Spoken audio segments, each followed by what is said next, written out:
Whether you managed to pick up MCP recently as either a Christmas present or spending some of your Christmas money in the sales, maybe it's been sat on your shelf for a little while and it's a game that you're looking to get back into, or maybe Marvel Crisis Protocol is a game that you're thinking about and you're just not entirely sure where to start. Well, look no further, because this is my ultimate starter's guide to Marvel Crisis Protocol in 2023.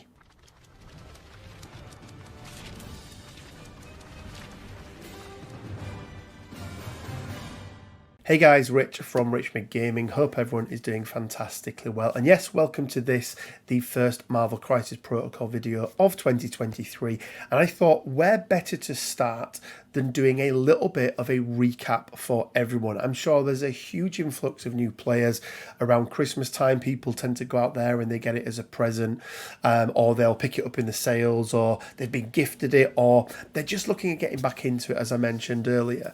And there's a lot of things now in Marvel Crisis Protocol that are not very obvious from the off. And what do I mean by that? Well, we've got everything from different cards, things that have changed with the core box, there's rules in various places, and it can be a little bit daunting for a new player to come into it. So I thought I would put this together, and this is really aimed at those of you who are, as I mentioned, just brand new to the game. You've got your core box and you may not be aware that everything in your core box is no longer legal in the game, and we'll talk about that, what that term means. Or maybe you're looking to get back into it and again you're not sure of all the changes that have happened. So let's start then with the core box itself. Things that are in the core box that you maybe want to take a look at. And starting with the character stat cards. Now, as you're aware, you get 10 characters in the core box, but a number of those characters have indeed had a change. So, for example, Captain America Steve Rogers has had a brand new card design. And you may see here that these cards are in landscape format as opposed to the portrait format that come in the core box. Now, don't be perturbed by that. Don't be worried about that. You're going to see a mix and match between these two different types of stat cards. However, a rule of thumb is if you've got two identical characters, and what I mean by that is the same superhero name and the same alias, so Captain America Steve Rogers, if you've got a portrait and a landscape card, the landscape card is always going to be the newer card, and that's the one that you want to use. Now, I will put links down to all of these resources in the description below, because these are all available completely free of charge from Atomic Mass Games. So if we look, for example, in the core box, you've got Captain America Steve Rogers, who has had a card update, and you definitely want to be using the new version of him. You've got Captain Marvel, who also had an update in there as well, plus a number of other characters. I think you had Iron Man and maybe Ultron as well, maybe one more, I can never remember. But it's not just those characters, it's also some other characters as well. So somebody else's favourite, Hulk. So one of the newest characters that came into the game and one that a lot of people buy into straight away. There is a new version of the Hulk card. There, I think right now, especially if you're picking up an older version of the model, those boxes won't come shipped with these new cards. I'm sure at some point they will do, but right now they don't. So you need to make sure that you head on over. Again, I'll put a link down in the description below, and it's got all of these character cards that you will possibly need, front and back. Now, there is a character card pack that you can buy that will have the actual physical cards of all of these as well. The one thing I would say, at least here in the UK, and I know in other places as well, it has been quite difficult to get hold of. So at least for the moment, you can print these out, you can use them. What I tend to do is I just print them out on normal paper and then put them in a sleeve with the old card so that you get that sort of rigidity in there as well. But that's the first thing, is the character cards that come in the box are not exactly the ones that you will want to be using. Okay guys, sticking with the core box, let's take a look at the next topic, which are team Tactics cards. Now, once again, there are Team Tactics cards that have had some reprints. Some of them are in the core box. So here, for example, you can see Ricochet Blast is one that you get in the core box, and it has had a reprint. I think the difference there is a reduction in cost, I think, is the only one. So it went from 2 power per player, per character down to 1.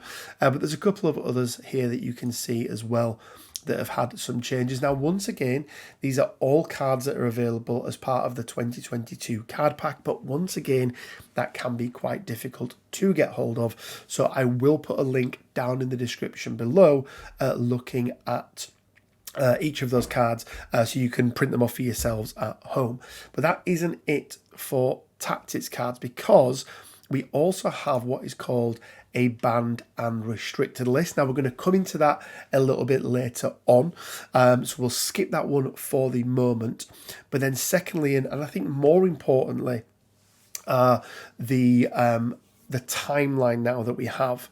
So right now, what we have within Marvel Crisis Protocol are these 2 timelines, standard and extended.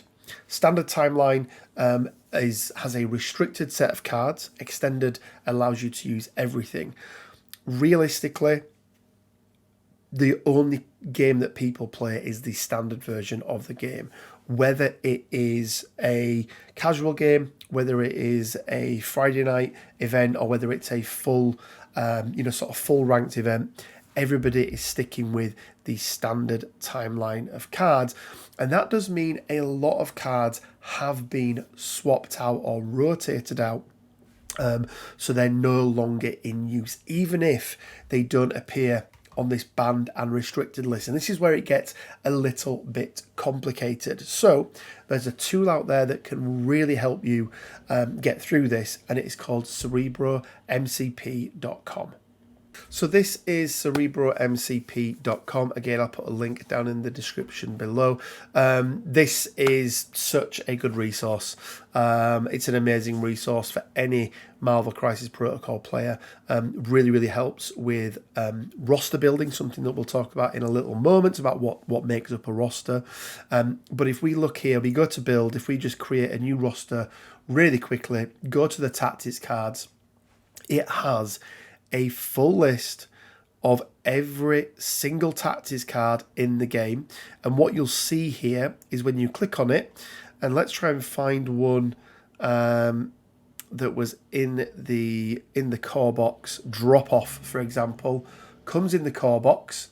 It's here, but we can see that because of the red line here, this is no longer available to play in the game at the moment. You've also got the likes of Extreme Conditioning, Field Dressing, and it'll also show you as well restricted cards. And again, we'll get onto those in a little moment. But CerebroMCP.com, it will run through every single tactics card for you, and you can see exactly what you've got in the core box, what is legal, what isn't legal. So when you're building your roster, you know exactly what it is you can use. Okay, guys, on to item number 3, and that is the crisis cards. Now, what are crisis cards? Well, these are the scenarios that we play in the game itself. The core box came with 6 of them, 3 extracts and 3 crisis, and there are other crisis cards scattered throughout various character packs in the game. However, at the end of last year, so towards the end of December, Atomic Mass Games dropped a bit of a surprise Christmas present for all of us and gave us a 22 somewhat brand new crisis cards to play with. But these are now the crisis cards that are legal in that standard timeline. And again, the standard timeline is the one that everybody is going to play. So these are available to print out. There isn't a pack with these in at the moment. Let me just scroll down a second there. There we go, so you can see them better. So there isn't a pack with these in at the moment. However, they're available free of charge to print out. I've just printed them out myself earlier today because I've got a game later on this evening. But doubling up with that are also the maps that we use for deployment. So again, we've had a brand new set of maps given to us for deployment. Now, what I want to say about these crisis cards is it's really, really important that you disregard the ones that you've got from the core boxes, even if they have the same name. So, for example, Deadly Meteors Mutate Civilians, that comes in the core box, but the way that you score points on this has changed completely. The actual map deployment has changed completely as well. So you may as well, from the off, use these brand new 22 cards because, again, that is what people are going to be using moving forward. So guys, the other thing I want to talk about from the core box is the actual rulebook. Marvel Crisis Protocol differs to a lot of other miniatures games out there where there is no codex to buy. We don't go and buy a separate rulebook every year or two. It is a living rulebook that is available completely free of charge and online. And this is the rulebook you should be using. Please, please, please do not rely on the rulebook that comes in the core box because it will be out of date and it will be wrong. Again, there'll be a link to this down in the description below, but this includes everything you need to know about the game, or at least most of the things you need to know about the game, not some of the stuff we've gone through here as well, but talking about the game mechanics, how you build a roster, all that kind of good stuff. But please, please, please do not use the rule book that comes in the box. Use this one. I mean, print it out if you want. I would really request you don't. It's a waste of paper. You can download it as a PDF, put it on your phone, put it on your tablet and have it there ready for you. But yeah, use this one. Don't use the other one. This one's going to be right. Okay guys, the next thing is the FAQ and errata document. Again, it's a living document. It's available online. The FAQs are pretty straightforward, but it's the erratas that you really want to take note of. I already mentioned that there are some characters who have had new character cards released, so therefore these changes are reflected in those new cards, but there are some of them that have not had new cards. So you need to make sure you go through, take a look at these, and make sure that if there's any characters you're playing with the latest rules for them, because once again, you don't want to be caught out. And there's a couple of ways that you can do this, either just, remind yourself of them, or what I like to do is even just print out these little parts and just sort of blue tack them over the appropriate places in the card. But take a look through these, make sure you familiarize yourself with them, because these are the rules that people will know and will be playing when you come up against them. And the last little tidbit of information about the core box is around the terrain. The terrain that comes in the core box is really good. It's all numbered and everything else like that, so you know what size it is. There, for me, isn't enough in that core box. Now, don't feel like you have to go out there and spend more money on official AMG stuff. You can buy 3D printed stuff. You can buy cardboard stuff. Guys, use some die-cast cars from home. Use Lego sets if you've got them. Use boxes, whatever it is, just to build that board up that you've got, and it'll just make those games that much better. But if you are wondering where the second parts of your cars are, if you open up the flaps in the core box, they're hidden just under there. Maybe the most asked question on any of the forums, Facebooks, or Discord groups that we get is, I'm missing my cars, where are they? They're under the flaps.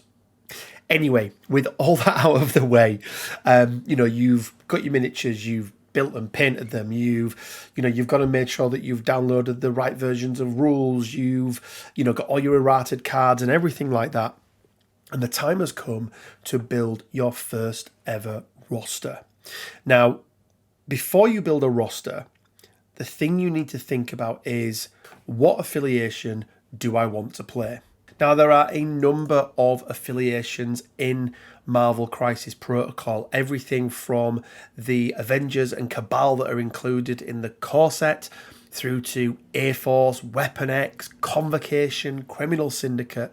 And as you can see, each of those affiliations has a number of characters underneath them, some of which are just affiliation members, or, for example, The ones that have these little stars next to them at the top are the affiliation leaders. Now, not every roster needs a leader, but it is definitely advised to pick a leader for that affiliation. And if you're wondering, like, oh, I'm not sure, which one do I pick, which one's the best, I would not get hung up on anything to do with the characters in the game. What I would say for anybody starting out in this game is, who's your favourite? Which affiliation speaks to your heart?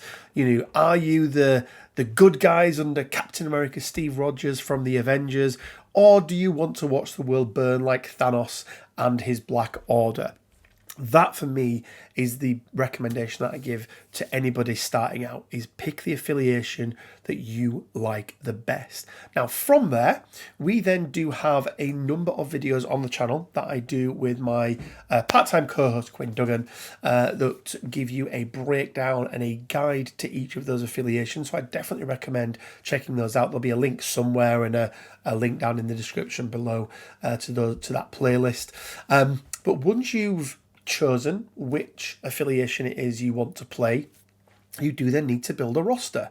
Now you may be wondering, Rich, what the hell is a roster? Well, let's quickly go through exactly what a roster entails. So first of all, it's going to include 10 characters. A couple of restrictions, but any 10 characters for the most part.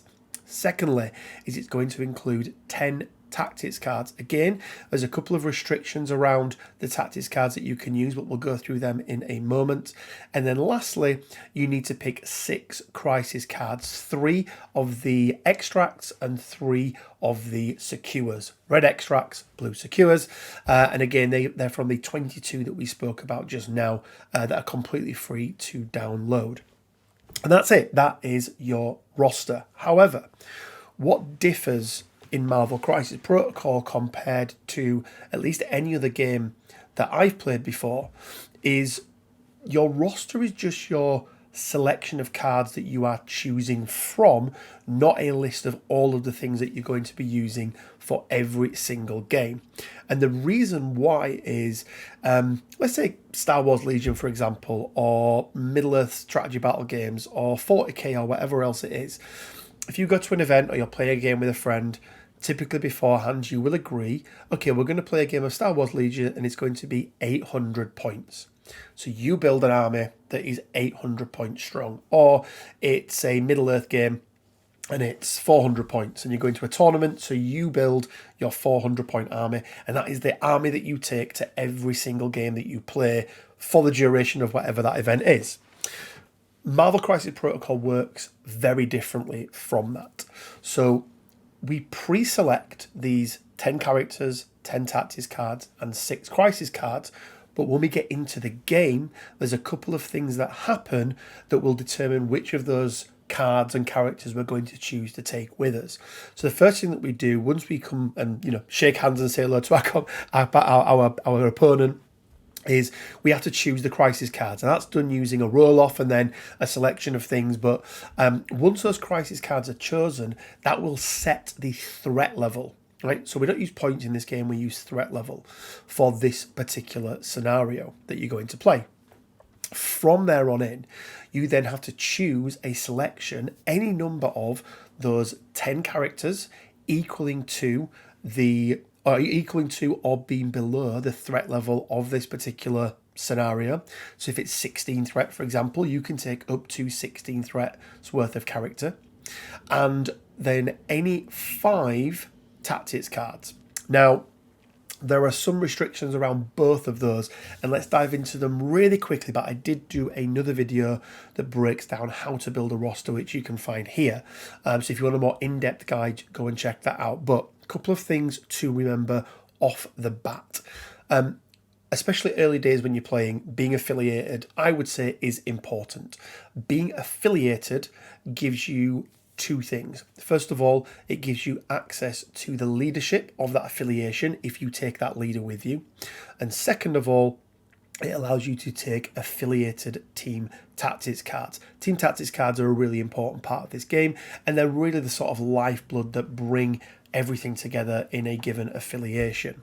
So what do you need to be affiliated? Well, you need more than 50% of your characters that you choose for your squad to be affiliated. So let's say, for example, let's just use the example of the core box.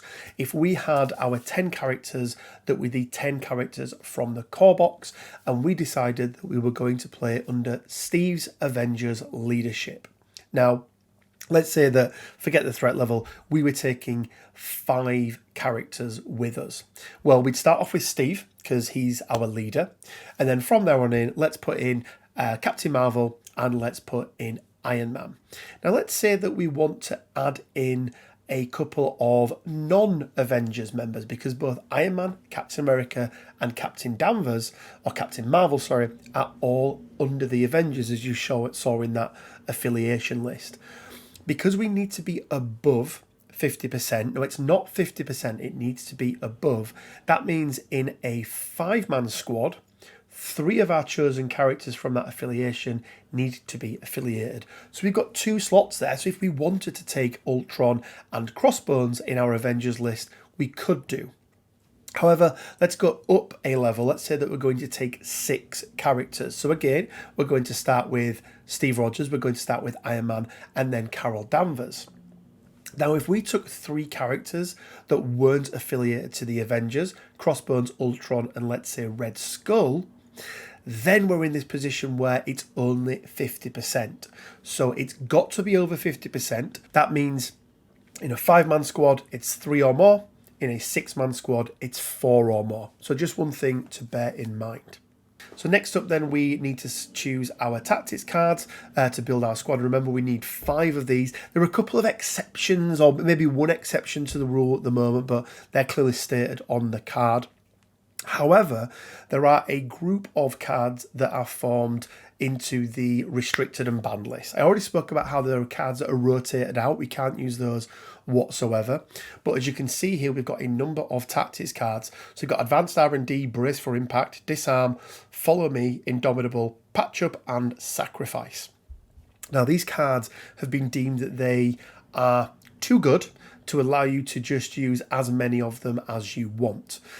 So they're restricted. So what does restricted means? Well, it means that you can only have a maximum of 2 restricted cards in your roster at any given time. Now, when you're building your squad, you can use both of these restricted cards, but you couldn't take a Follow Me, Disarm, and Brace for Impact. That wouldn't be allowed.